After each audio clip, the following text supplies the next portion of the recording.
kind of the side push test Absolutely, on the Dan. vehicle here. This is one thing that we really like to do. As you push on this hood, you notice that the cab moves.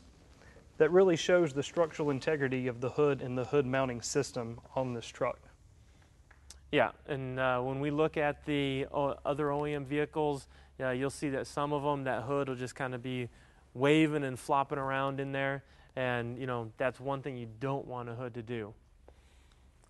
Also, with the hood when it's closed, we have these kind of big cast, what I'm going to call cups, that the isolators will come down into, and that holds the back of the hood in place very well.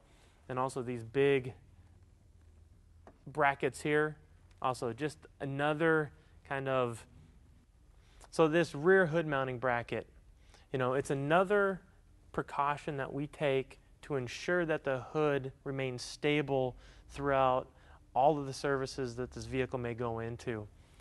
Some say that we over-engineer our vehicles. It's just something that we do to ensure that the vehicle will have the longest life possible.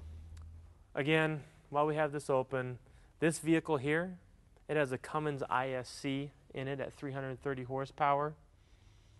So this is kind of on the low end range of what this truck is set up to do. Yeah, this is more the Baby 8 kind of setup.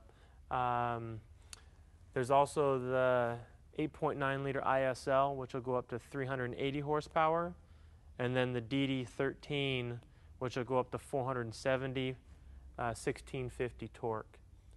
So the total range of horsepower is 260 to 470. The total range of torque, 660 to 1650. So we have wide variety of options so that this vehicle can be customized to any customer's needs. One thing to really point out too is just the cleanliness of the firewall. This is where all the connections go through the firewall and inside the cab. It's all on this driver's side area, easily accessible. There's kind of no guesswork where you need to go and find the wires. If you're trying to do troubleshooting, you're fixing something, it's all right there. These blocks actually pop off and you get clear access to them. They have a positive kind of alignment system, so the box has to be aligned first and then the pins get put together. So this will stop you from bending any pins or anything like that to ensure that there's nothing that's going to go wrong with the vehicle.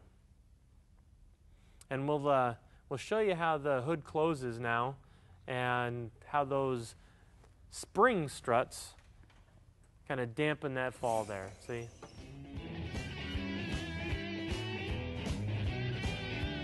Dan, moving on to this portion of the truck, let's talk a little bit about mid-chassis components. All right, sure thing. Let's start up here with the DEF tank, also known as diesel exhaust fluid. This happens to be our 6-gallon, which is standard for the 4700. We also offer a 13-gallon option, which is required for fuel capacities above 100 gallons. Also notice the location. It is forward of the fuel tank, which is the only location available for the set forward axle. Now, Dan, is there a different position for the set back axle configuration? Yes, there is. We have to move this after the fuel tank and move the fuel tank forward. The reason for that is when you take the axle, move it 18 inches back, it moves everything 18 inches back.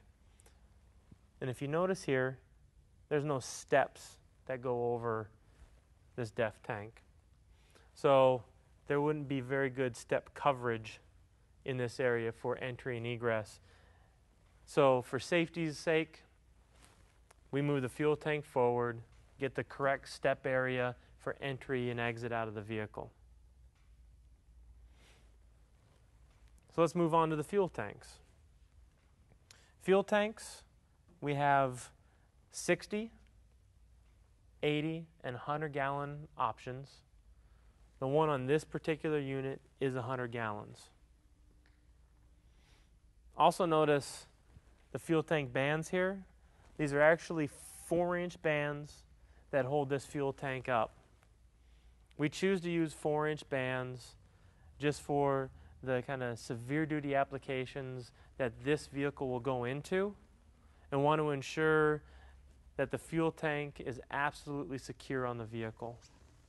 And that better surface coverage on the fuel tank bands also prevents fuel tank roll. Yes.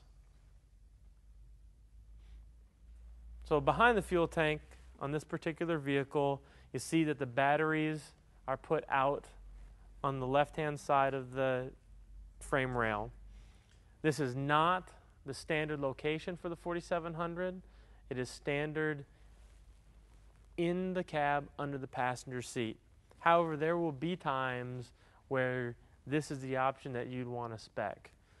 Several of those would be if your passenger wants to be comfortable, wants an air ride seat, they'll have to come out here. If you want a little bit more storage under the seat in there, you'll want it out here. And if you just don't need a whole lot of clean back of cab for the application you're going into, it's also a good idea maybe to put it out here.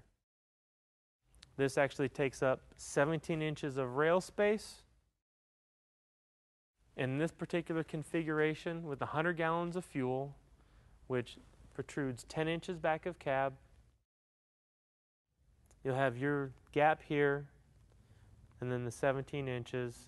So you're looking around a 30-inch back of cab protrusion for this particular vehicle. Obviously, we can get much better than that. We can actually do clean back of cab with a set forward.